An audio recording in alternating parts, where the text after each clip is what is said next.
अस्सलाम वालेकुम दोस्तों, कैसे हो? उम्मीद है कि सब खैरियत से होंगे। अल्लाह आप लोगों को ऐसे ही खुश रखे। आज की बात शुरू करने से पहले मैं एक दो ऐलान जो बहुत अहम है वो करना चाहता हूं। जैसा कि पहले के वीडियो में हमने आपको बताया था कि 15, 16, 17 को हम सूरत यानी गुजरात जा रहे हैं। हमारा कल से 3 दिन का सफ़र शुरू हो रहा है। आप लोग दुआएं करें कि हमारा सफ़र आसान हो। तो पहला ऐलान तो ये है कि शायद हमारे जो रोज़ाना के वीडियोज़ है वो 3 दिन तक नहीं आएंगे, लेकिन अगर मुमकिन हुआ तो गुजरात दौरे में हम आपको शामिल करेंगे। यानी वहाँ हमने क्या क्या किया, कहाँ कहाँ गए, किस किस से मुलाकात हुई, हम आपको वीडियो के ज़रिए इंशाअल्लाह बताने की कोशिश करेंगे। ठीक है। दूसरा ऐलान यह है कि पहले हमने 2 लाइव सवाल आपके जवाब हमारा 2 लाइव सेशन किए थे। तो दोनों लाइव सेशन काफ़ी कामयाब हुए अल्हम्दुलिल्लाह। आप लोगों को बहुत फ़ायदा हुआ। इसीलिए दूसरा ऐलान ये है कि इसी सनीचर को रात में 9:30 बजे हम मुफ्ती आसिफ साहब के साथ सूरत से ही यानी गुजरात से ही लाइव होंगे और मुफ्ती साहब आपके सवालात के जवाबात इंशाअल्लाह कुरान और हदीस के रोशनी में देंगे। तो आप शनिचर को रात 9:30 बजे हमारा लाइव ज्वाइन करें और आप इसी वीडियो के कमेंट बॉक्स में अपने सवालात कर सकते हैं। चूँकि बकरीद नज़दीक है, कुर्बानी का मसला है, कुर्बानी के मुतालिक, ईद की नमाज के मुतालिक, हज से मुतालिक या जो भी आपके जहन में हो, आप सवालात आज के कमेंट बॉक्स में यानी आज के वीडियो के कमेंट बॉक्स में कर सकते हैं, या जो भी आपके जहन में हो आप कर सकते हैं। आप आज़ाद हैं। मुफ्ती साहब खुद आपके सवालात उन्होंने खुद फरमाया है कि मैं खुद सवालात लिखूंगा और इंशाअल्लाह शनिचर के दिन 9:30 बजे लाइव में उसके जवाबात इंशाअल्लाह दूंगा। और जो लाइव में जो करंट सवालात भी आएंगे वो भी सवालात के जवाबात देने की मुफ्ती साहब कोशिश करेंगे। और इंशाअल्लाह जैसे पिछले 2 लाइव सेशन से आपको फ़ायदा हुआ था, इस लाइव सेशन से भी इंशाअल्लाह आपको बहुत फ़ायदा होगा।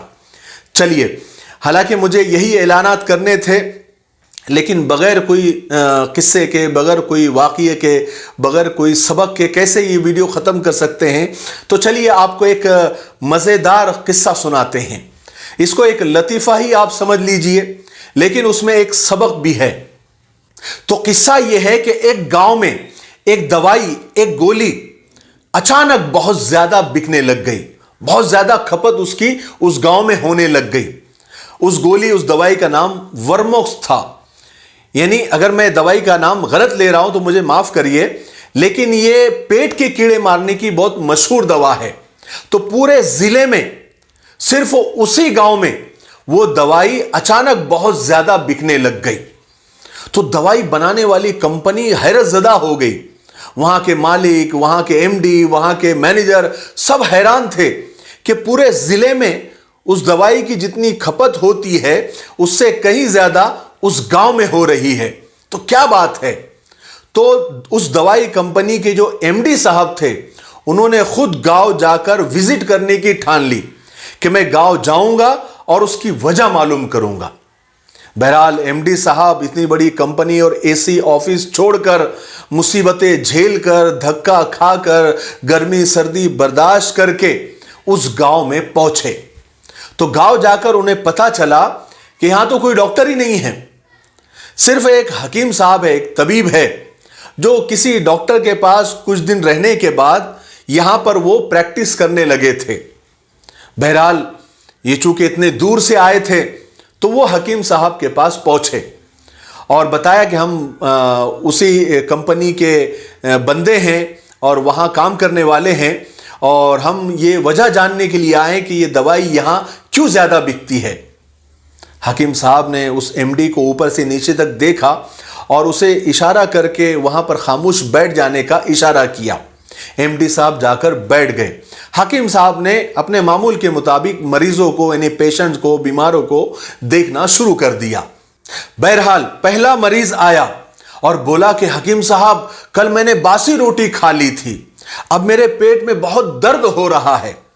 हकीम साहब ने उसका मुआयना किया اور چٹھی میں یعنی نسخے میں ورموکس لکھی اور اس کو بھیج دیا۔ دوسرا آدمی چوٹ کے ساتھ آیا، اس کا خون نکل رہا تھا۔ وہ بولنے لگا کہ حکیم صاحب کل میں کھجور کے درخت پہ چڑھ گیا تھا اور وہاں سے گر گیا۔ حکیم صاحب نے اس کو بھی چیک کیا اور چٹھی لکھی، اس میں بھی ورموکس لکھ کے دے دیا۔ اب تیسرا آدمی آیا، اس کے ناک پہ چوٹ لگی ہوئی تھی، کہنے لگا کہ حکیم صاحب میں کل بھینس کے بازو میں بیٹھا تھا، بھینس نے مجھے ٹانگ مار دی، لات مار دی اور یہ زخم آ گئی۔ حکیم صاحب نے اس کو بھی چیک کیا اور اس کو بھی نسخہ لکھ کر ورموکس لکھ کر اس کو بھی بھیج دیا۔ اب جو کمپنی کے ایم ڈی صاحب بیٹھے ہوئے تھے ان سے رہا نہیں گیا، وہ بول اٹھے کہ حکیم صاحب ان سب کو ورموکس کی کیا ضرورت ہے؟ تو حکیم صاحب نے کہا، ایم ڈی صاحب کو سمجھاتے ہوئے کہا کہ پہلے والے بندے میں کیڑا تھا، اسی لیے تو اس نے باسی روٹی کھائی نا۔ دوسرے کو بھی کیڑا تھا جو کھجور کے درخت پہ چڑھ گیا، اور تیسرے کو بھی کیڑا ہی تھا جو بھینس کے ٹانگ کے پاس جا کر بیٹھ گیا۔ غرض کہ ہمارے یہاں یعنی گاؤں میں ہر کسی کو کیڑا ہے، جو بیماریوں کو دعوت دیتا ہے یہ خود ہی یعنی وہ کیڑا ہی ان سے کام کرواتا ہے اور یہ بیماریوں کی طرف بھاگتے ہیں۔ اگر انسان تھوڑا احتیاط کرے اور اپنی اتنی قیمتی صحت پر تھوڑا دھیان دے تو بیماریاں کبھی آس پاس بھی نہیں پھڑکے گی۔ اس لیے ان کے کیڑے مارنے کی ضرورت ہے، ان کو بہت کیڑا ہے، یہ خود ہی بیماری کی طرف بھاگتے ہیں۔ کمپنی کے ایم ڈی صاحب نے سب سنا اور خاموشی سے اٹھ کر جانے لگے۔ تو حکیم صاحب نے کمپنی کے ایم ڈی صاحب کو بھی ایک پرچہ تھمایا۔ ایم ڈی صاحب نے دیکھا تو اس میں بھی ورموکس لکھا ہوا تھا۔ تو ایم ڈی صاحب بڑے حیران ہو گئے کہ مجھے کیوں ورموکس، مجھے کیوں یہ دوائی؟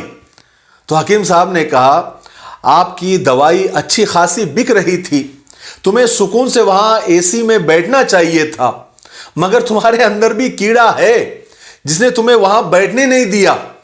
اتنی تکلیفیں اور اتنی سردی گرمی اور دھکے کھا کر تم اتنے دور دراز گاؤں میں یہاں آ گئے یہ سب دیکھنے کے لیے، تو تمہارے اندر بھی کیڑا ہے، اس کو بھی مارنے کی ضرورت ہے۔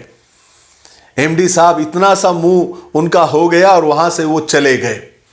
بہرحال جب میں نے یہ لطیفہ پڑھا تو میرے بھی ایک بات ذہن میں آئی کہ اچھا خاصا ملک چل رہا تھا، ٹھیک تھا جیسے بھی تھا، ہم کو ہی یعنی ہم سب کو کچھ تبدیلی کی، کچھ چینج کی، کچھ نیا کرنے کا کیڑا تھا۔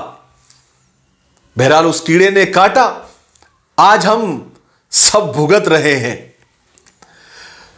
دیکھا جائے تو ہم سب کو بھی ورموکس کی ضرورت ہے۔ بہرحال یہ لطیفہ ہے، اس کو لطیفے کے ہی انداز میں لیجئے، اپنی صحت پر خوب دھیان دیجئے۔ صحت ہزار نعمت ہے اور اللہ کی سب سے بڑی نعمت صحت ہے، ٹھیک ہے؟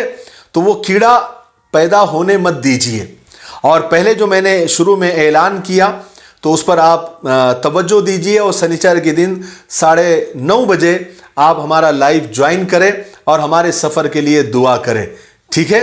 اور مجھے امید ہے کہ آپ ضرور دعا کریں گے۔